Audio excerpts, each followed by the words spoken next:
And in times of great trouble, when our politicians and the media let us down, it is often left to religious leaders to provide us with the sort of calm and certainty we require to get through. And that certainly proved to be the case at the weekend as chaos unfolded over the UK, when Reverend Canon Phil Harris went viral with his video lambasting Slippery Starmer's far-right description, and it's already been viewed nearly 2 million times. Watch this.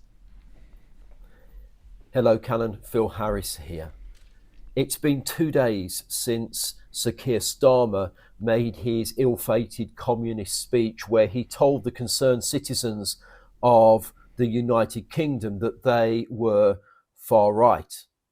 In fact, it's been the narrative pretty well all over social media, and the mainstream media are blaming certain individuals for the unrest in the country. How myopic are people? How short-sighted and nearsighted are people? A wise man once said, "A house divided against itself cannot stand." We are seeing the outworkings of that in this once great nation. So, by Sir Keir's definition, as a far right priest in the Church of God, I feel that it is my duty to respond. And to respond right now, I'm delighted to say that Reverend Canon Phil Harris joins me now. And it's so brilliant to have you, Reverend. That was a moment over the weekend. I think we were all looking for someone to sum up the despondency that we were feeling about the government's response, and you were the one who did it. So talk to me about why you made that video and your feelings about Starmer. Dan, we had coffee morning at church on Saturday morning, and someone actually spoke to me and said, "I'm now far right, and I'm just scared for the future." And I've been contemplating for a number of days the atrocities that we were seeing across the nation, which were just incredibly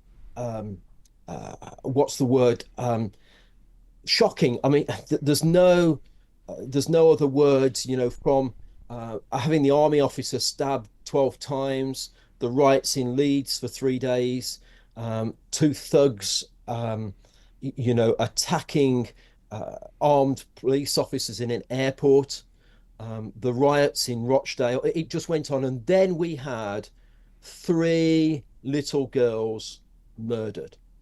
And that was really the breaking point for me. And their faces there on the screen. I mean, it's just utterly heartbreaking.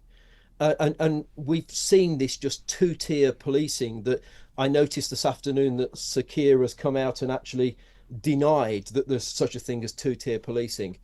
And there's a breaking point, I feel. And, lots of my colleagues are frightened to speak out, and it was just that moment where, as a priest in the Church of God, I just felt I had to make a stand. Can I say I never anticipated it going viral to the extent that I just really didn't do that. I mean, 2 million views you were heading towards, but I think it sums up, Reverend, the huge stress that we're feeling.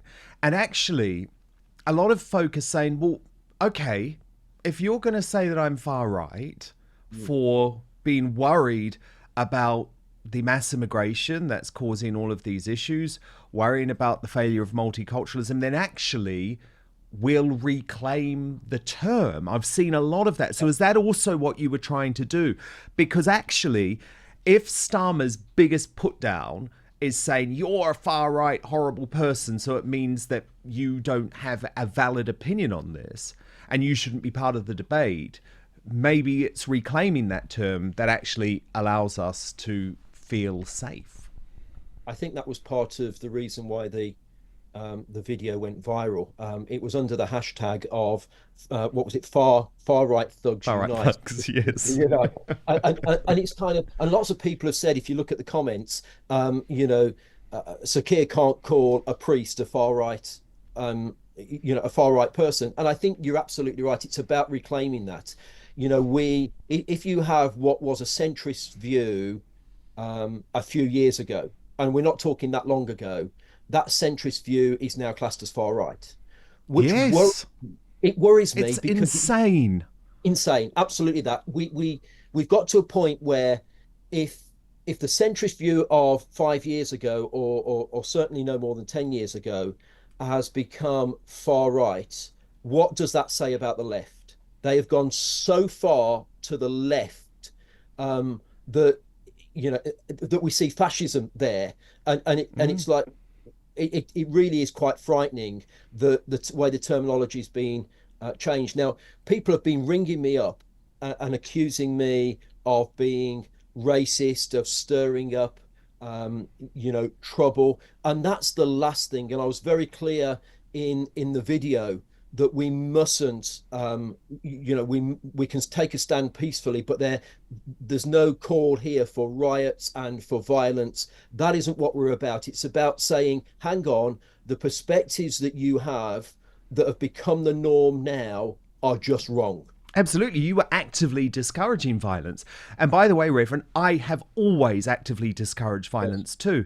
But I yes, want consistency because yes. Starmer never actively discouraged violence when it came to BLM, when it came to the pro Hamas protesters, when it came to the Just Stop Oil protesters, even when it came to the thugs in the Muslim mob outside Rochdale Police Station just That 2 weeks ago. So they are the inconsistent ones, actually. Exactly. I just need to make a correction on my video. Someone pointed it out earlier that I'd actually called Rochdale Rotherham, and I just want to publicly retract that. I actually said Rotherham on the video, but it was actually on the VT. But it was actually Rochdale. But the problem is that it is one rule for one and one rule for Yes. another, and we can't have that. I mean, Sakia, has kind of come out again and said, we're going to crack down on anti-Muslim rhetoric or Islamophobia, and that was earlier today. And the problem is that we've created. This is a Christian country. The monarch is the supreme governor of the state church, the Church of England, and unfortunately, what it seems that we're doing is, instead of being overly influenced by a religion that's been introduced to the nation. I'm absolutely, I've got a lovely Muslim neighbor, and he came out the other day and he was struggling with his bins, and I was there helping him. It's not about the individual Muslims, it's about an ideology that demands something, an ideology that is inconsistent. So, for instance, we allow mosques in this country, and I just heard previously on the show you were talking about to the tune of 117 million. Yes, the protection from the government. We allow mosques. Yeah, and I can't in any way go and start a church in a Muslim country without real strict regulations. If you wanted to go, for instance, to Dubai and start a church, and pioneer a church and plant a church, I could not do that without strict constrictions. And worse than that, where we are in Muslim countries and we have Christian holy sites, they deliberately turn the speakers of the mosque from the minarets towards the Christian holy sites. And so the privileges that we allow people here in the UK are not afforded elsewhere. First, though, what's so important about being independent is that I'm only ever going to tell you about products that I use, truly believe in, and think will improve your life. So that's why today I want to let you know about Verso. Now, I've entered my 40s, really trying to stay healthy. Haven't been very good over the past week, but let me tell you, I'm back on it today. Exercising, doing the 16-8 fast. But what's interesting, that will only get you so far. Scientists like David Sinclair have proven we can now reverse aging with interventions that go beyond healthy habits. So I wanted a product that would enhance everything that I was doing, but that was also backed up by solid evidence. So that's why I use Cellbean by Verso every morning. It has scientifically proven ingredients that fight the effects of aging by increasing NAD+ levels. That's the stuff that powers every cell in your body. I've been taking the product for a number of months now, right at the start of my day. It has genuinely been transformative. Fasting's easier. I've lost fat. And Verso tell me that's actually due to its blood sugar regulation effects, which lead to fewer cravings. I'm sleeping better too. This product has taken years off me. I'd love you to experience the same thing. A couple of important notes. Verso publishes third-party testing from each batch produced to guarantee you're getting what you paid for.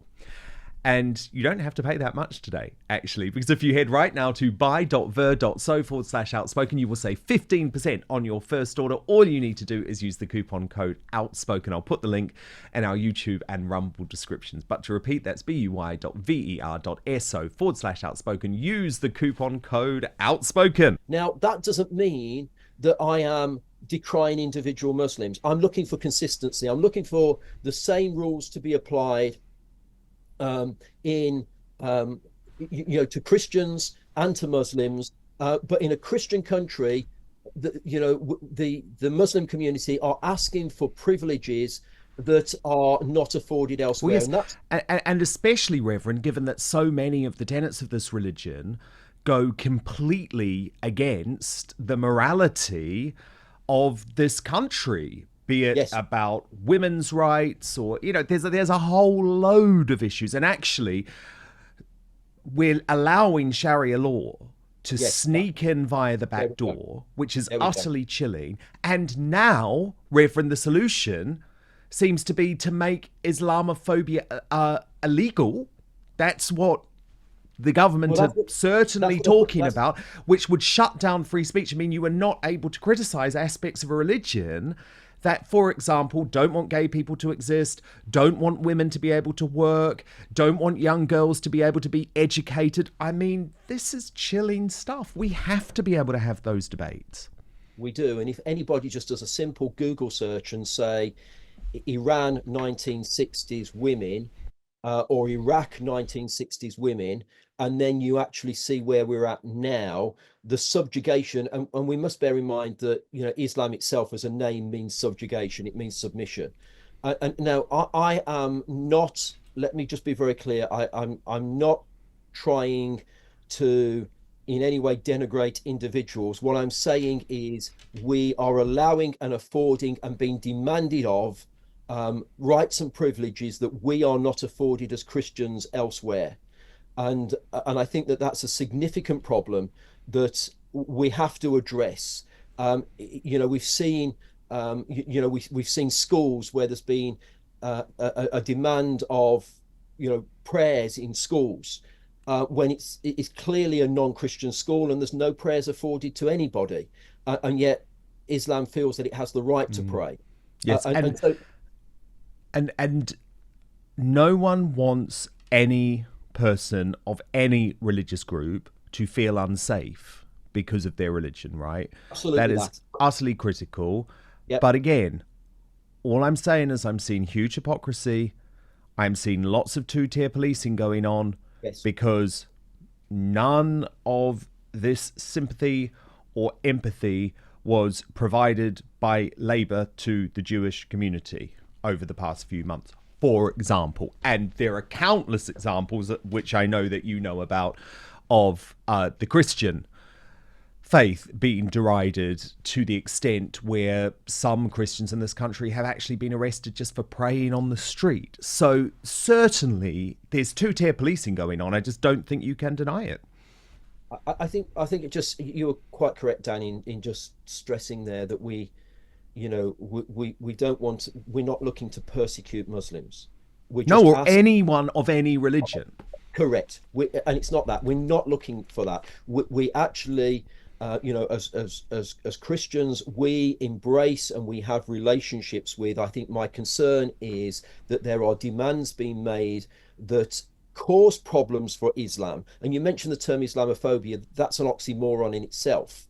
And that's something that's being pushed. Islam is not a race, it's a religion, and what that therefore means is it's an anti-blasphemy law, and that isn't that isn't right. So I think it goes against what free speech and what British values is meant to be. And look, I think you're also completely right to say that we are just under this government, I think, very fast waving goodbye to the concept that we are a Christian country and that Christian faith should be protected. But look, such a pleasure to have you. Well done on your amazing video, which really, I think, captured the spirit and the despondency that so many of us were feeling over the weekend. And I hope you will come back very soon. That is Reverend Canon Phil Harris. A pleasure to have you. Dan. Thank you so much for having me. Thank you. Great to see you again. Thank you so much for watching Dan Wootton Outspoken. Please do subscribe if you want lots more clips and interviews like that. Plus, if you want to watch our totally uncensored after show, then visit www.outspoken.live.